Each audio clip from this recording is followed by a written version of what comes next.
friends. Christopher Nolan, one of the most successful directors in Hollywood, has released his movie The Odyssey. Christopher Nolan makes incredible films, but he doesn't spoon-feed the audience or spell out the backstory. So you have to do some prep work before watching his movies. And I'll do that prep work for you. I'll explain the Greek myths that the movie Odyssey is based on in complete detail, all in just 18 minutes. 2800 years ago, the blind poet Homer wrote the Iliad and the Odyssey. The Iliad tells the story of how the Greek kings united to attack Troy, laying siege to it for 10 long years without being able to defeat it. Then they hid their finest soldiers inside a massive wooden horse and pretended to sail back to Greece. The people of Troy brought this horse inside their city gates. At night, the Greek soldiers sneaked out from inside the horse, opened the gates of Troy, and the Greek army rushed inside. This is how the Greeks defeated the Trojans. That was the story of the Iliad. Now begins the Odyssey, the story of one of those Greek kings, Odysseus, and his journey back home. It was Odysseus who actually designed the wooden horse and secured the victory for the Greeks. His only burning desire was to return to his kingdom of Ithaca and reunite with his wife Penelope and his son Telemachus. While the other Greek kings made it home quickly, it took Odysseus 10 long years. The unbelievable things that happened to him during these 10 years, the deadly dangers that he had to fight off, and the beautiful women he crossed paths with. That is the story of Odysseus' journey back home, the Odyssey.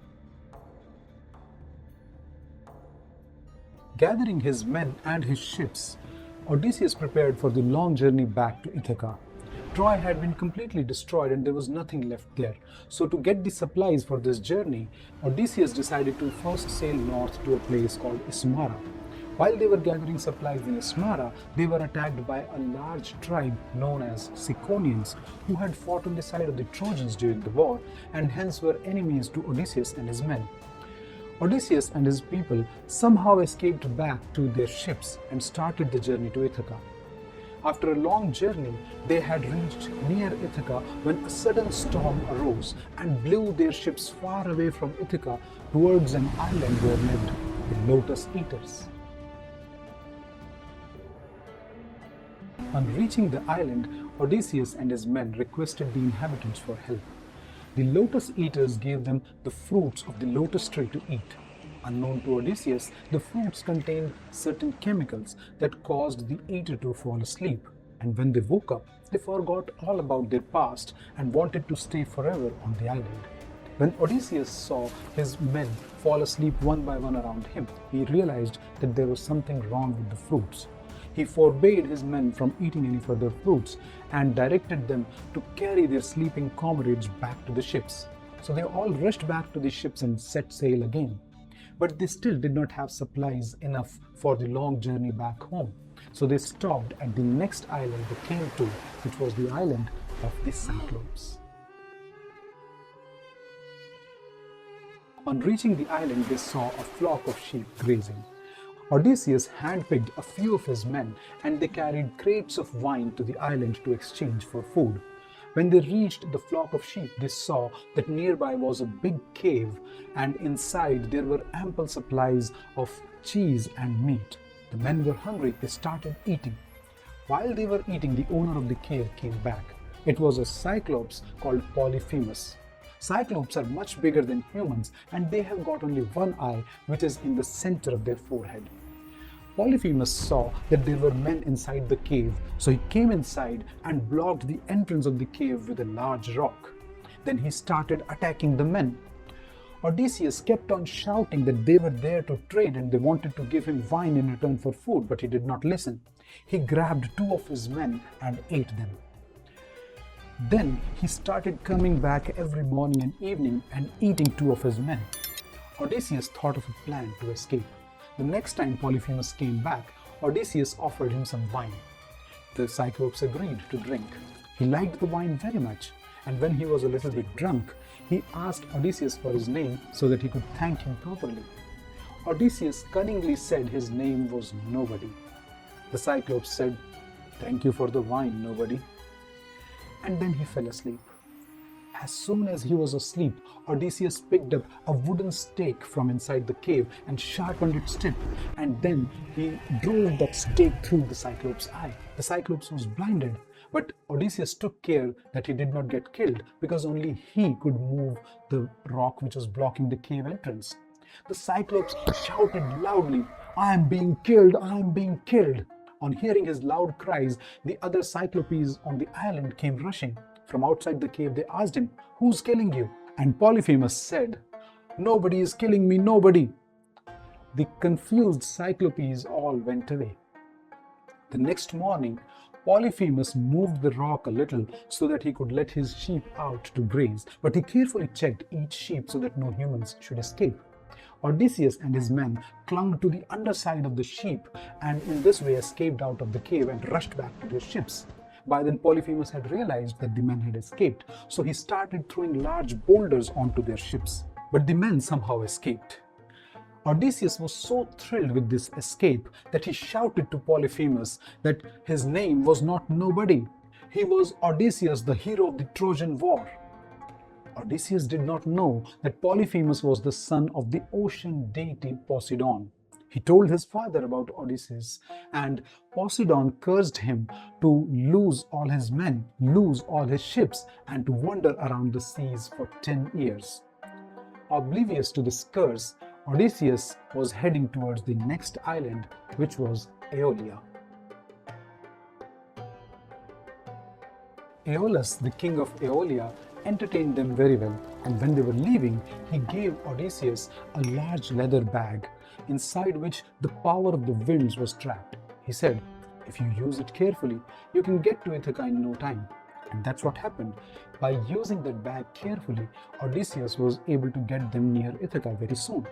But then some of his men thought, "This large bag that Aeolus gave him must have gold and silver in it. Why don't we take our share out?" They opened the bag and all the winds were released at once. This pushed their ship away from Ithaca and back to Aeolia. When Aeolus saw that the men were back, he understood that there must be some curse of the gods on them. So he refused to entertain them and asked them to leave.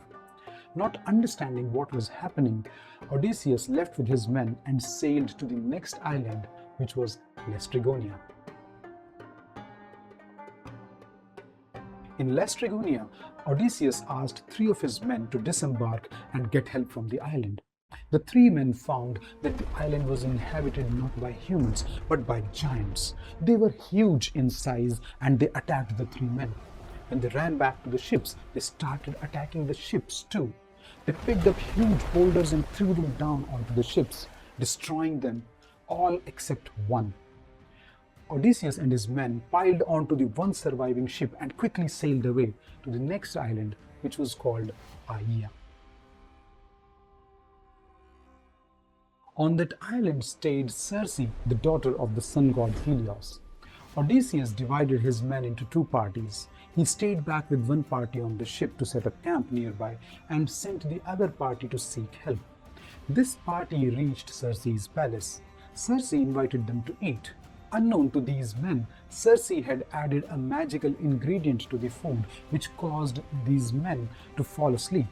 When they woke up, they were no longer humans, they had been turned into pigs. Among these men, there was one who was not hungry and did not eat anything at all. He remained human. He rushed back and told everything to Odysseus. Odysseus immediately left for Circe's palace to rescue his men. On the way, he was met by the messenger god Hermes, who gave him a magical herb and asked him to add it to anything that he ate. When Odysseus reached Circe's palace, she invited him to eat. Odysseus agreed, but he added that magical herb to food before he ate it. So even though he ate the food, he stayed human. Circe was very surprised. Odysseus now took out his sword and put it to Circe's neck and demanded that she turn his men back into humans. Circe agreed. Circe was so impressed with Odysseus' bravery that she requested him to stay for some time on the island. Odysseus agreed. After some time, they had a son whom they named Telegonus. After Odysseus had stayed on that island for 1 year, he decided to go back to Ithaca. Circe advised him to first go to a place called the Underworld. Odysseus and his men reached the underworld where they met the blind prophet called Tiresias. He made the prophecy that after some time Odysseus and his men would find themselves on an island where the cattle of the sun god Helios graze. He warned them not to harm the cattle at all, or they will all be killed. Odysseus and his men left the island, with Odysseus resolving to keep a sharp eye on his men so that they can't harm the cattle. Odysseus' ship had not sailed very far before a very enchanting song was heard. Now Circe had already warned Odysseus about this danger. This song was sung by the Sirens, who were monster creatures who sang beautifully to lure sailors to their deaths.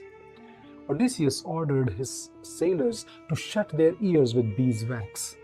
He himself wanted to be the first mortal to hear the Sirens' song and survive, so he ordered his men to tie him to the mast of the ship. As the ship moved forward, the song grew louder and louder, but it had no effect on Odysseus' men because their ears were shut with beeswax. But it did have an effect on Odysseus himself, who struggled against the ropes, wanting to be let out and go to the Sirens. He ordered his men to release him from the ropes, but they did not hear because their ears were shut with beeswax. Slowly, the ship moved out of the area of the Sirens. The Sirens had been fated to die if ever a mortal heard their song and survived. And that is exactly what happened as Odysseus' ship moved away from their area. The next morning, Odysseus was faced with two dangers. On one side there was a whirlpool, and on the other side there was a six-headed monster. Odysseus had to decide from which side will his ship sail. He thought, if we get caught in the whirlpool, we will all die. So he instructed his men to sail from the side of the six-headed monster. When they reached near the monster, its six heads swooped down and carried away 6 of his men. But the rest survived and continued to sail forward to their next destination, which was the island of Thrinacia. As Odysseus' ship neared the island of Thrinacia, a huge storm arose, due to which the ship was stranded near the island for 10 days. During this period, their entire food supply finished and they were starving. One night, when Odysseus was asleep, his sailors went onto the island and killed the cattle of the sun god Helios and ate them. The next morning, when Odysseus awoke and saw this, he was very disappointed. But by then the storm had ended, so they sailed away. However, this act did not go unnoticed. The sun god Helios complained to Zeus. Zeus attacked Odysseus' ship with a thunderbolt and the ship broke into two. All the sailors drowned except Odysseus, who hung on to a wooden plank and drifted on the sea for 9 days. On the 10th day, he was washed up on the shores of an island which was home to Calypso. Calypso was a sea nymph. She rescued Odysseus and asked him to stay on the island with her. She even offered immortality to him. But Odysseus only wished to go back and see his wife Penelope and his son Telemachus again. So he refused. Calypso kept Odysseus hostage on the island for 7 years. Athena, who had helped Odysseus in the past, went to Zeus and asked him to do something about it. Zeus ordered Calypso to release Odysseus. Calypso built a raft and Odysseus left on it to go to Ithaca. But before he could reach there, Poseidon caused another storm and the raft broke and Odysseus was washed up on the shores of an island called Scheria. Nausicaa, the daughter of the king of Scheria, was strolling on the sea beach with her friends when they saw Odysseus lying there. They picked him up and took him back to the palace. The king and queen were very happy to see him and they gave a huge feast in his honor. The king asked Odysseus his name, but after Poseidon's curse, Odysseus was reluctant to give out his name and he stayed silent. After the feast, the court poet started singing poems to entertain the people gathered in the court. One of the poems was about the bravery of Odysseus, the hero of the Trojan War. On hearing about his bravery, the people gathered in the court became very excited and started cheering and clapping. But Odysseus remembered the old times and the people he was with, and he became very sad. He started crying.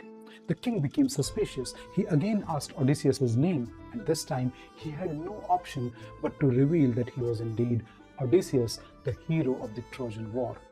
The king and queen were very happy to learn this.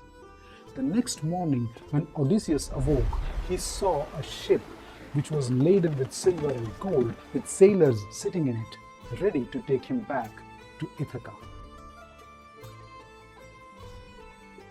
Odysseus had returned to Ithaca after 20 years, but Ithaca had changed in the meantime. When Odysseus did not return home, even several years after the victory in Troy, people started pressurizing his wife Penelope to select another husband. Penelope employed a trick.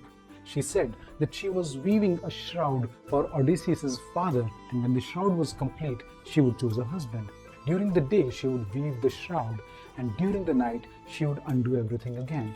This went on for 3 years until her trickery was exposed. Then, people started pressurizing her once again to choose a husband. In fact, when Odysseus returned to Ithaca, a competition was going on there to select the next husband for Penelope. There were more than 100 suitors who stayed in Odysseus' palace, ate his food, wore his clothes, and insulted his servants. After returning to Ithaca, Odysseus first went to the house of his old faithful servant Aeaea.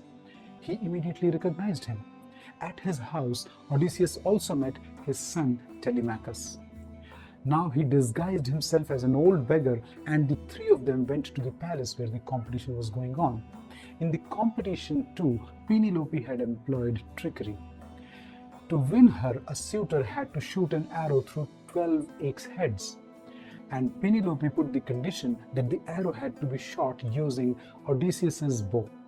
The suitors all tried one by one, but they could not even string Odysseus' bow. When they all had failed, Odysseus himself stepped forward and asked for a chance. Since he looked like an old beggar, everyone laughed at him, but he strung the bow with ease and shot an arrow so expertly that it passed through 12 axe heads. Now Odysseus turned on to the suitors. The suitors rushed for their weapons, but they could not find them because they had been hidden by Telemachus while the competition was going on. Now Aeaea, Telemachus, and Odysseus started killing the suitors one by one, and in no time they were all dead. Odysseus saw his wife Penelope again after 20 years. Both had tears in their eyes. Penelope asked, "Where have you been?" Odysseus smiled a little and said, "Where do I even begin?"